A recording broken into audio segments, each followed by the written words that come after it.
ఇజ్రాయెల్‌కి ఒక క్లారిటీ ఉంది.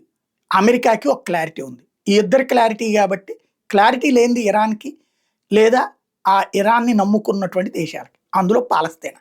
ఇరాన్‌ని నమ్ముకున్న దేశం. ఇరాన్ ఇప్పుడు అమెరికాతో యుద్ధం చేయొచ్చుగా. మా దగ్గర అణుబాంబులు గూడా ఉన్నాయి అదని జెప్పేసి ఓ పెద్ద వీడియోలు చూపెట్టుకోవడం ఎందుకు? వీడియోలు గావాలంటే సినిమాల్లో గూడా లక్షల కొద్దీ చూపెడతారు. కానీ అయి గాదు గదా! సినిమా గాదు గదా! యుద్ధం అంటే.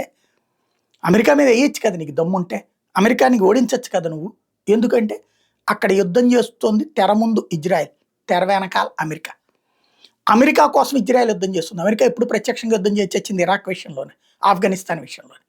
చిన్నోళ్ళ విషయంలోనే చేస్తుంది. అది కూడా తమ మీదకి దాడులు చేయలేనంత దూరంలో ఉన్నోళ్ళకి. అమెరికా తన పక్కన ఉన్న దేశాలతో ఎందుకు యుద్ధం చేయదు? మిస్సైల్ వేస్తే చస్తారని. ఇరాక్ అంటే ఎక్కడో ఉంది. ఇక్కడి నుంచి అమెరికా దాకా మిస్సైల్ వెళ్ళదు. కాబట్టి ఇరాక్తో యుద్ధం చేసి. ఆఫ్ఘనిస్తాన్ ఎక్కడో ఉంది. కాబట్టి యుద్ధం చేస్తే ఇక్కడి నుంచి అక్కడ దాకా వెళ్ళదు కాబట్టి. అమెరికా ఎప్పుడు కూడా తెలివైన తన సేఫ్ గేమ్ ఆడుతుంది. చుట్టూ ఉన్నోళ్ళతో వేరే రకంగా ఉంటుంది. ఇప్పుడు ఇజ్రాయెల్ ముందు పెట్టింది. ఇజ్రాయెల్కి ప్రాణాంతక పరిస్థితి సృష్టించింది ఇరాన్. దానికి ఎదురు తిరుగుతోంది ఇజ్రాయెల్.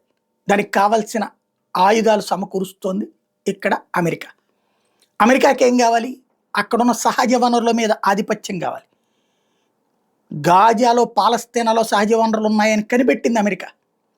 లక్షల లక్షల కోట్ల విలువైనటువంటి అది వాడుకోవడం పాలస్తీనాకి చేతకాల. చివరికి అది సరిగ్గా వాడుకుని ఉంటే అక్కడ ఉన్న ప్రజలు బాగుపడేవాళ్ళు. అది చేతకాక అది నిండా మునిగింది. ఇప్పుడు అరబ్ దేశాల్లో సహజ వనరులు ఉన్నాయి, వాళ్ళు వాడుకుని బాగుపడుతున్నారు. ఆఫ్ఘనిస్తాన్లో సహజ వనరులు ఉన్నాయి, వాడుకోవడం చేతకాల. ఇప్పుడు తాలిబాన్లు చైనాతో మాట్లాడుకుని అది డబ్బులు సంపాదించుకునే ప్రక్రియ చేయబడుతున్నారు. ఇక్కడ సేమ్ ఇది చేత కాలేదు, దాన్ని వాడుకోవాలనుకుంటుంది. దానికి తోడుగా ఇంతకుముందే మాట్లాడుకున్నట్టు అక్కడి నుంచి సముద్ర రవాణాకి ఒక మధ్య మార్గం ప్రయత్నం కూడా చేస్తుంది. అందుకు గాను గాజా ఖాళీ అయిపోవాలి. గాజాలో 10 లక్షల మంది చచ్చిపోయినా దానికి ఏ ప్రాబ్లం లేదు, చంపేసినా దానికి ఏ ప్రాబ్లం లేదు. బయట ఎక్కడన్నా ఒక్కళ్ళు జరిగితే ప్రాణ నష్టము, లేకపోతే అదేది పౌర నష్టము, మానవ హక్కులకి హననమని గొల్లుమని గొడవ చేసేటటువంటి అమెరికా ఇక్కడ 100 మంది రోజు చచ్చిపోతున్నా సరే ఏం మాట్లాడదు. ఇక్కడ పాలస్తీనాలో తాజాగా ఇవాళ కూడా జరిగినటువంటి దాడిలో దాదాపు 180 మంది పౌరులు చనిపోయారు అంటారు. పౌరులు కాదు, పౌరులు 80 మంది ఉంటారు, 100 మంది తీవ్రవాదులు ఉంటారు. లేదా 100 మంది పౌరులు ఉంటారు, 80 మంది తీవ్రవాదులు ఉంటారు.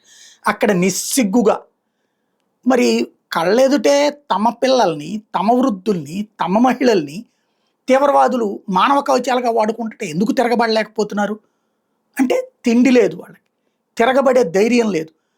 మనోళ్ళు 10 మంది పోయినా సరే మనకు ఓ రోజున అంత ఫుడ్ వస్తుంది కదా అనేటటువంటి దరిద్రంలో ఉన్నారు అక్కడ ఉన్న జనాలు. ఆ దరిద్రంలోకి మానసికంగా తీసుకెళ్ళిపోయారు వాళ్ళని.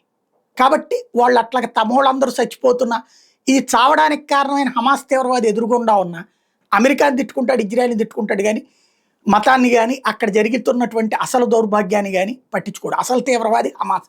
వాడి వల్ల తమవాడు చస్తున్న ఇజ్రాయెల్ కారణం అనుకునేటటువంటి విధంగా మానసికంగా వాళ్ళని ఒక వికలాంగులుగా మార్చేశారు. అది జరుగుతున్నటువంటి పరిస్థితి అక్కడ. ఇప్పుడు తాజాగా మళ్ళీ మరణాలు.